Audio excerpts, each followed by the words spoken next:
Good evening বন্ধুরা, কেমন আছো? আশা করছি তোমরা ভালো আছো। তো তোমাদের আশীর্বাদে আমিও ভালো আছি। তো welcome back to my Sushmita channel. তো বন্ধুরা দেখো, আজকের না সকাল থেকে আর তোমাদেরকে ভিডিওটা দেখায়নি। প্রতিদিনই কম বেশি তোমাদের সকাল থেকে বিকেল পর্যন্ত সন্ধে পর্যন্ত দেখাই।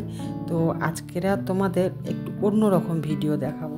তো বন্ধুরা আজকের না আমার একটা স্টেজ প্রোগ্রামের ইনভাইট আছে, তো আমি সেখানে যাব। তো সেই কারণেই আমি তোমাদের আজকের সকাল থেকে কোনো ভিডিও দিইনি। তো যাই হোক, তো এই যে তাড়াতাড়ি করে ঘর দুয়ারটা ঝাঁটিয়ে নিচ্ছি, আর ছেলেটাকেও ডেকেছি, ওই যে খেলে তুলে চলে এসছে। আর আমি এই দেখো সব পোশাক বার করে নিয়েছি।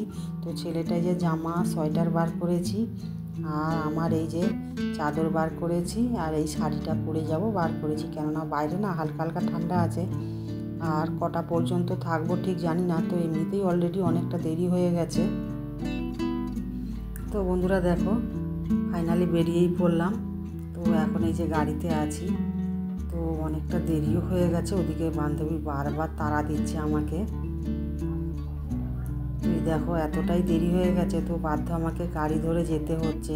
তো এখন না প্রায় 6:30 মতো বেজে গেছে। তো তোমরা দেখেই বুঝতে পারছো যে কীরকম চারপাশটা অন্ধকার হয়ে গেছে। তো আমাকে বান্ধবী বারবার ফোন করছে, জানো তো বন্ধুরা। তো ফাইনালি চলে এলাম প্যান্ডেলের কাছে, এই যে মা দর্শন করে নিলাম। তো খুব সিম্পলের উপরেই প্যান্ডেলটা করেছে মা সরস্বতীকে। তো দেখছো হালকা হালকা করে ভিড় জমেছে। তো এই যে প্রোগ্রাম চালু হয়ে গেছে। তো বান্ধবীর 2 মেয়েই আছে এখানে, প্রোগ্রামটা করছে।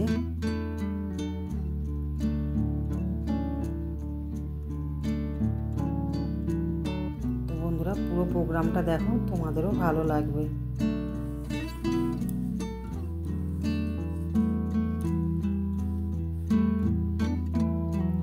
বান্ধবীর 2টি মেয়ে, একটি মেয়ে কলেজে পড়ে আর একটি মেয়ে ক্লাস 10-এ পড়ে। তো মেয়েগুলো পড়াশোনার সাথে সাথে নাচ গানও করে, গানটা করে না, নাচটা করে। তো দেখছো হালকা হালকা দর্শকও বসে আছে। তো এখানে খুব বেশি দর্শক হয়নি, কেন এটা মানে গ্রামের ভিতরের দিকে দেখলাম প্রোগ্রামটা হচ্ছে। তো যাই হোক, আমি তো জানতাম না, তো আমাকে ঠিকানা দিতে আমি চলে এসেছি এখানে গাড়ি ভাড়া করে। আর এদিকে দেখো আমার ছেলেকে বসতে বলছি, বসেনি, দাঁড়িয়ে দাঁড়িয়ে দেখছে। সামনে একটা এগরোল দোকান বসেছে, তো আমার ছেলে বায়না করছে এগরোল খাবে। তো ওকে আমি আবার টাকা দিলাম, তো বললাম যে যা তুই খা, আমি প্রোগ্রামটা দেখি দাঁড়িয়ে। তো এই দেখো আমার ছেলে এগরোল নিয়ে এসে দাঁড়িয়ে খাচ্ছে। তো ও মেলায় গেলে আপাতত কিছু হোক না হোক, ওকে একটু চাউমিন, এগরোল আর চিকেন পকোড়া, এই 3টের মধ্যে যে কোনো একটা খাওয়াতে পারলেই ওর মনটা শান্তি হয়ে যায়। গ্রামের ভিতরে প্রোগ্রামটা হচ্ছে বলে মানে তেমন খুব একটা দোকানপাট দেখলাম না। তো শহরে যেরকম দোকান বসে বেশি, তো এখানে দেখছি একটাই দোকান। তো দেখো বন্ধুরা, প্রোগ্রামটা হচ্ছে খোলা স্টেজে, মাথার উপরে কোনো ছাউনি নেই। তো একটা ভয়ের কারণ কি বলো তো, যেহেতু কুয়াশা পড়ছে, তো আর এখন অনেকটাই রাত হয়ে গেছে, প্রায় 9টার মতো বাজে।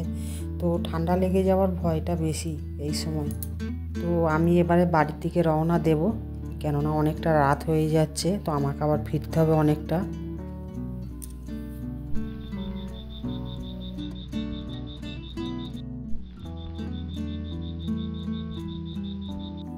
তো বন্ধুরা ঘরে দরজা লাগিয়ে দিয়েছি, কেননা এখন প্রায় অনেক রাত হয়ে গেছে, এখন 10টা বাজে। তো আমরা ফিরলাম তখন বাজে 9:30 পেরিয়ে গেছে। যাই হোক, ছেলেটারও ঘুম পাচ্ছে আর রাতটাও অনেকটা বাড়ছিল। তো বন্ধুরা যখন যাই এতটা তাড়াহুড়োর মধ্যে গেছি বলার মতো না। ওদিকে বান্ধবী তাড়া দিচ্ছে, আর এদিকে ছেলেটা খেলতে গিয়েছিল, ওর একটু আসতে লেট হয়ে গেছে। তো ছেলেটা সন্ধ্যে দিয়ে যা হোক করে তাড়াহুড়ো করে বেরিয়ে পড়েছিলাম। তো যাই হোক, তো বান্ধবীর মেয়ের স্টেজ প্রোগ্রামগুলো মানে বেশ ভালোই লাগছিল। তো যেন ছেড়ে আসতে ইচ্ছাও ছিল না, যেন পুরোটা শেষ করেই আসি। কিন্তু পুরোটা শেষ করে আসতে পারলাম না, তার কারণ হচ্ছে ছেলেটা আবার সকালে টিউশন আছে। বেশি রাত করলে আবার আসারও আবার একটা সমস্যার ব্যাপার আছে, তাহলে বান্ধবীর বাড়িতে